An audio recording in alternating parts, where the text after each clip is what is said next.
Jump into the future. 1733, the United States, the first Masonic circles began to appear in 1733. By the time of the American Revolution, nearly 150 lodges existed throughout the colonies, way before the Declaration of Independence. So the United States, they already came up with Masonic lodges, talking in secret, acting like they're rulers, man. Acting like they're gods.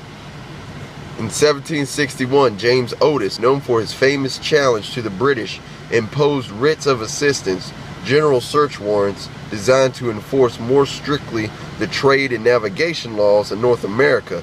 At this time, he also reportedly coined the euphonious, oft-quoted phrase, "Taxation without representation is tyranny." He was chosen as Speaker of the House in 1766. Confirmed Mason. Taxation without representation is tyranny. Yep. All these Masons are down with tyranny, man. The Lord of Terror, Yahushua, is going to mess you up. This also relates to the Jesuit order and the Jesuit general, who is the Black Pope.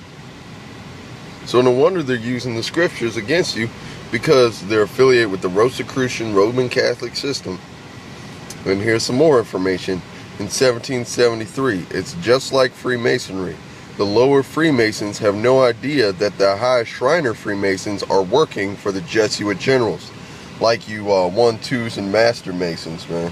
They think that they're just doing works and being good people. Those are those simple Masons that you see. They probably manage your store that you work at.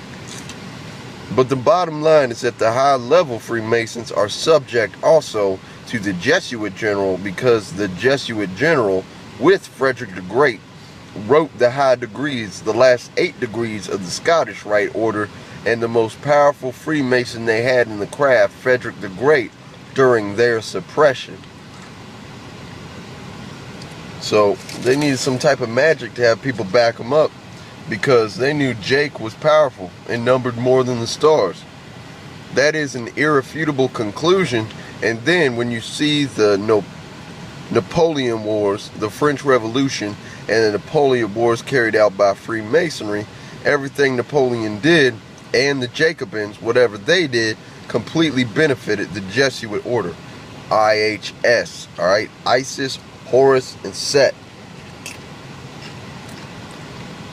Now they say it's a stylized I, so it looks like a small JHS, because they think they're rolling with Jesus. 1775, Paul Revere was born in Boston. He was a hero of the American Revolution, whose dramatic horseback ride on the night of April 18th, warning Boston area residents that the British were coming. Confirmed Mason. He's a Grand Master Grand Lodge of Massachusetts from 1795 to 1797. So if you flashing that stupid slogan, the redcoats are coming, the redcoats are coming. Yeah. If Paul Revere was a Master Mason, he knows he's Esau, all right, wasted away is he. He knows that he came out all red. So Paul Revere was saying, the redcoats are coming, the redcoats are coming. The Masons are in the handbasket with the fucking redcoats. Alright, if it wasn't for your London banks, we wouldn't have these corporations. So United States of Esau is messing with us Jake here in every different nation. Here's furthermore, John Hancock in 1776, born in Massachusetts, was the first to sign, wrote and the first to sign the Declaration of Independence, and served 9 terms as governor of Massachusetts. Everyone asked for your John Hancock. Will Smith, no doubt a Mason Scientology nut, man. 1776, Benjamin Franklin, born in Boston, was one of the diplomats chosen to negotiate peace with Great Britain and who helped draft the Declaration of Independence. One of the 56 who signed this document and was instrumental in achieving the adoption of the United States Constitution. He was also a Mason. He's on your $100 bills. Franklin was the Grand Master of the Grand Lodge of Pennsylvania and published the first Masonic book in America. He was also a member of Sir Francis Dashwood's Hellfire Club, Gehenna Fire Club, Grave Fire Club, along with the Collins family of Satanists. Both Franklin and Thomas Jefferson were members of the purely satanic group who practiced satanic sexual occult rituals. Benjamin Franklin had syphilis, dude, because of this sick satanic shit. And you know about Thomas Jefferson, they tried to make the white man closer to Jake by finally revealing that Thomas Jefferson, old man, a white man, stuck his dick inside of a sister, a slave at that. You think she had a choice? Hell nah. If she even was a housemaid, you think she liked that? Fuck no, man. Wasn't she away from her grandparents, her aunts, her uncles? Wasn't she gone from her brothers and sisters? Were her family slaughtered just to have Thomas Jefferson fuck her and Fox News later say, oh yay, black and white, man? Doesn't it look like he's hiding something? Like he just can't wait to giggle or something? That's why it's $100. He was a grandmaster of a Grand Lodge in Pennsylvania. Alright, there's a lot of dirt on him. We'll get to that. Now the reason the $1 bill is like that is because George Washington was a pawn. He's worth $1. He's the pawn to get this whole thing rolling, alright? Andrew Jackson, and we all know about him. If it wasn't for him, there wouldn't be a trail of tears where Israelite brothers and sisters were slaughtered and pushed out of the land and raped. Alright?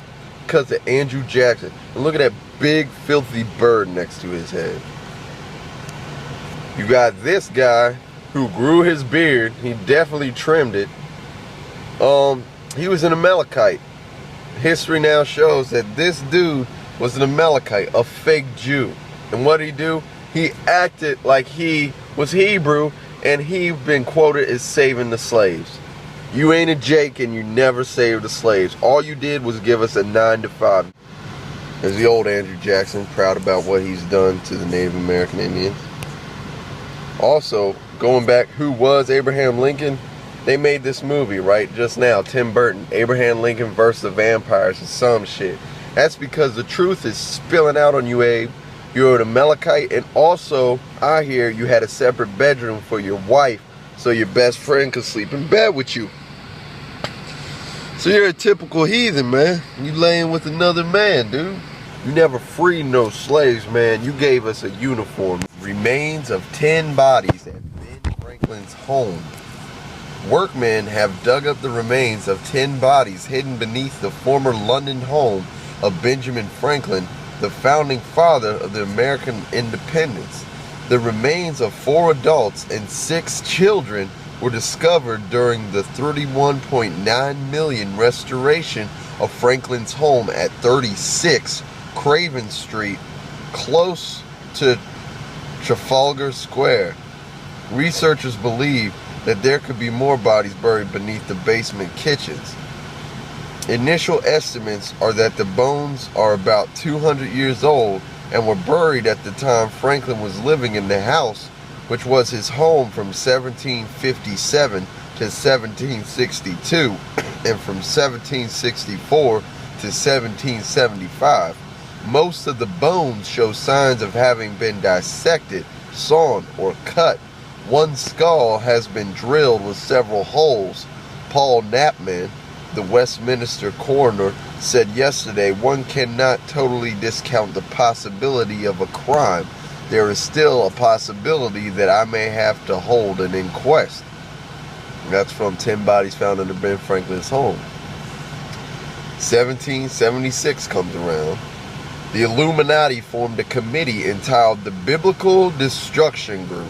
From the Jesuit College of Ingolstadt is said to have issued the sect known as the Illuminati of Bavaria, founded by Adam Weishaupt. Its nominal founder, however, seems to have played a subordinate, though conspicuous, role in the organization of this sect. On May 1st, very satanic pagan holiday, May 1st, the Order of the Illuminati was officially founded in the old Jesuit stronghold of Bavaria. The company would now use the Jewish house of Rothschild to finance the French Revolution and the rise of Napoleon the Freemason with his Jesuit-trained advisor, Abe Sieyès, whatever the fuck. In spite of the historical writings of the Jesuit Abbé Borel, who blamed the Rothschilds and Freemasonry for the revolution, it was the Society of Jesus, IHS, the Jesuits, run by the Black Pope, the Society of Jesus, that used these very tools to carry out the revolution and punish the monarchs who dared to expel the Jesuits from their dominions. The Jesuits, having been expelled from their Spanish Empire, found refuge in Corsica. From there, they raised up their great avenger, Napoleon Bonaparte. Wow, man. In 1776, Adam Weishaupt, a famous Mason, had developed the Illuminati, a secret society in Bavaria within a secret society. One Masonic historian himself has stated that the goals include a new hierarchy to overturn all authority and to press down all the social order under the level of equality. Another Masonic historian stated the express aim of the order was to abolish Christianity and overturn all civil government. In Weishaupt's own words, the Illuminati will by degrees and in silence possess themselves of the government of the states and make use of those means for this purpose. In Weishaupt's own words, the Illuminati will by degrees and in silence possess themselves of the government of the states and make use of those means for this purpose. So to overturn Christianity, and you Jake, man, that's why the fuck it was created.